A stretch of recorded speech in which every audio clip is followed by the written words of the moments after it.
Minutes jël lañ ñibbi waay moo gën oh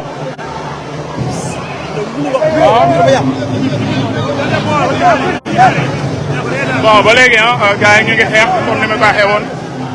mbir mi doy na waar yéeme na doy na waar lool xeex yi commencé na ñu ngi doorante ba dem nañ ci biti vraiment lu ñaaw la parce que leader yëpp a ngi nii ànd bokk ndey bokk baay mais militants yi ñooy rente seen biir lii mooy politique leader yi ñoom ñu ngi nii Diouf Sarr a ngi nii Amadou Ba a ngi nii kenn xeexul kenn xulawul mais militants yi ñoom ñu ngi reyante di dóorante di jamante comme tout le temps rek ñoom ñooy golo yi ñoom ñooy buubu golo yi li ma dul defaral kenn man directeur ministre du tax ma xeexal la directeur du tax ma xeexal la waaw doomu wala kaana bi ñu ngi reyante ñoom waaw doomu wala kaana bi ñu ngi reyante ñu ngi jobante ñu ngi dóorante ministre yeegi nii ñoom di bëggante seen biir waaw bu ngeen yeewul doot leen yeewu ku si dee yaa perte ñaaw na lool ministre Amadou Ba mu ngi nii toog ak yeneen ministre de la République Abdou Karim Fofana mu ngi nii ministre Diouf Sarr mu ngi fi Alioune Sall frère du président mu ngi fi ñoom xuloowuñu xeexuñu mais militants yi ñu ngi rente waa Diouf Sarr yi ñooy xeex ak waa Amadou Ba yi ñaaw na lool gis ngeen ba si garde corps Amadou Ba yi waa Diouf Sarr yi ñu ngi leen di attaqué sànq ba léegi doy na waar waay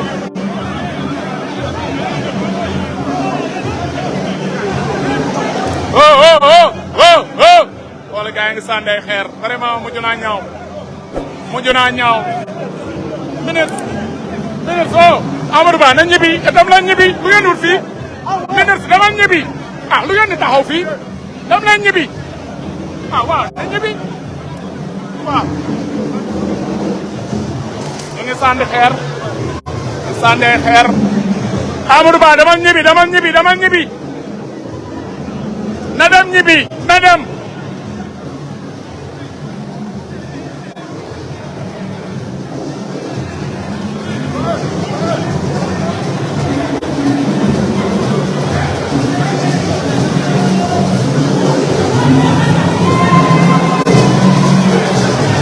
waay ñu ngi tëbay xeer ñu ngi sànni wóoratul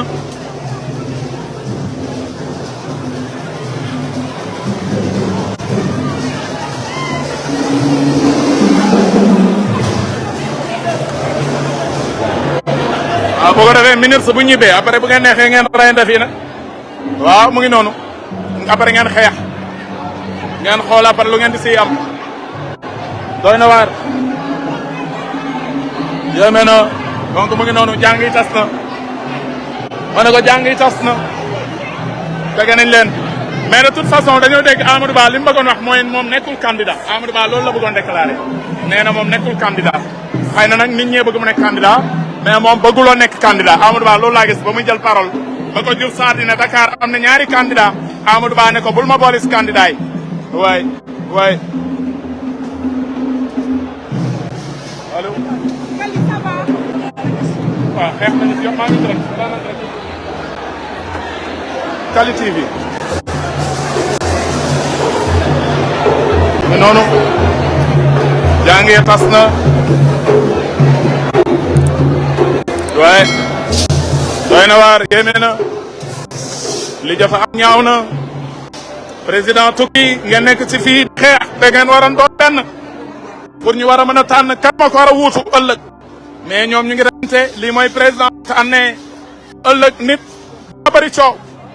waaw doorante na fi def nañ fi lu ne pompe à gaz bi saf na fi sap waaw ñu ngi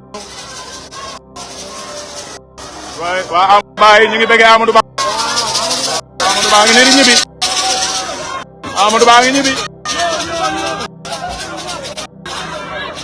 Amadou Ba ngi ñibbi waay Amadou Ba ngi coopam di ñibbi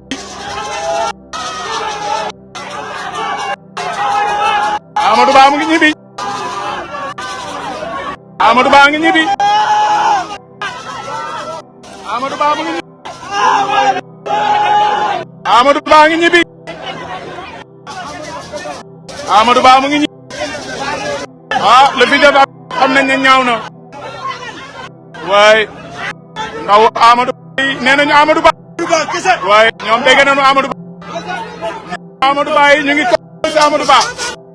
waaw mais jaxasoo na mbir mi jaxasoo na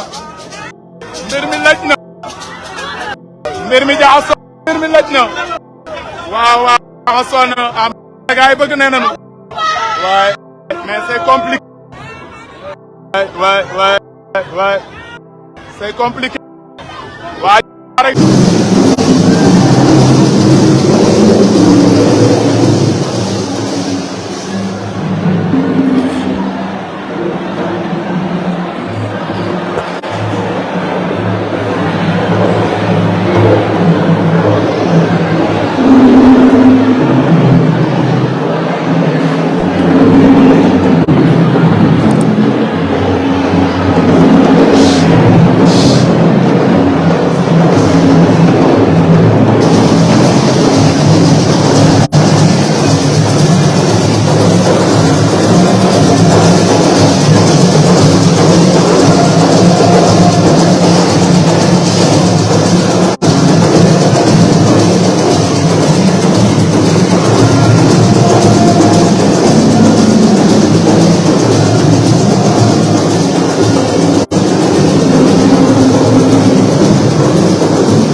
bon siyaar tout le monde donc gis ngeen ko ñu ngi nekkoon ci direct mais mujj bi mbir mi tas na ay xeex yi métti ma mujjee am donc bruit bee bëri ma déplacé wu rek li ñu woote woon daa mujj tas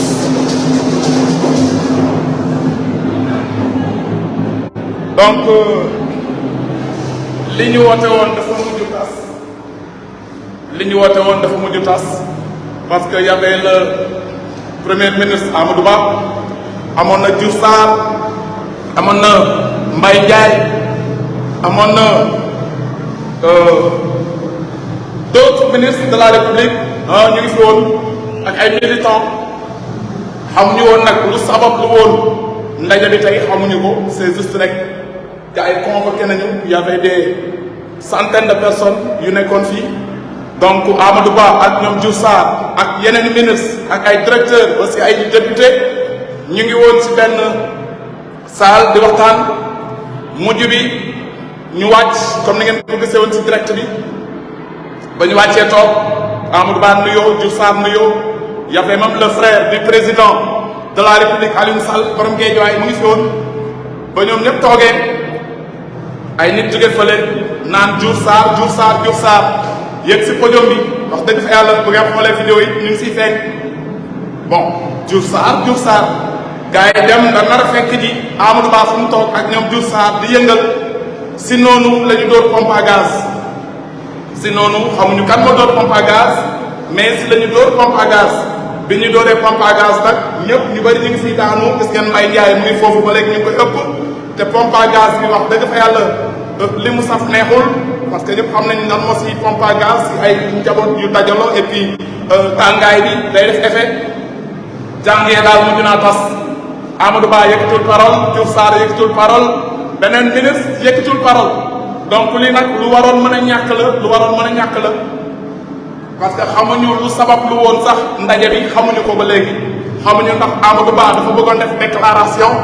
xamuñu parce que moom moo wootee parce que ay nitam lañ fi gis lu ci ëpp ay nitu Amadou Ba ñoo fi gën a bëri gis nañu ay car jógee ca permanence bu Parcelles Assainies ñëw gis nañu tamit waa Yoff nitu ay Diouf Sarr ñu ngi fi woon wax dëgg fa yàlla gis nañu tamit waa Jëppal Castor mooy waa nitu ancien DG bu port ñoom it ñu ngi fi woon ak Ndeye Saly Diop Dieng waa Grand Dakar feesoon nañ fi del mais finalement jàng yi tas na ay xeex la mujjee ay xeex ba si ay pompe à gaz donc ngeen gisee ko noonu yaakaar naa ni am na autorité yoo xam ne jël nañu seen oto ñibbi nañu donc ndaje bi tey finalement du mujj am xamuñu woon nag lan moo naroon am xamuñu ko ba léegi xamuñu woon ndax Amadou Ba dafa bëggoon def déclaration xamuñu mais daal lu andi coow li yëpp mooy gis nañu ay nitu Diouf Sarr ñoo jóge fale naan Diouf Sarr Diouf Sarr Diouf Sarr et puis foofu la laal affaire yi pompe à gaz yi commencé dóorante donc daal ngeen xamee ko noonu ñu ngi woon ci permanence bi mais tas na daal tas na mu ngi noonu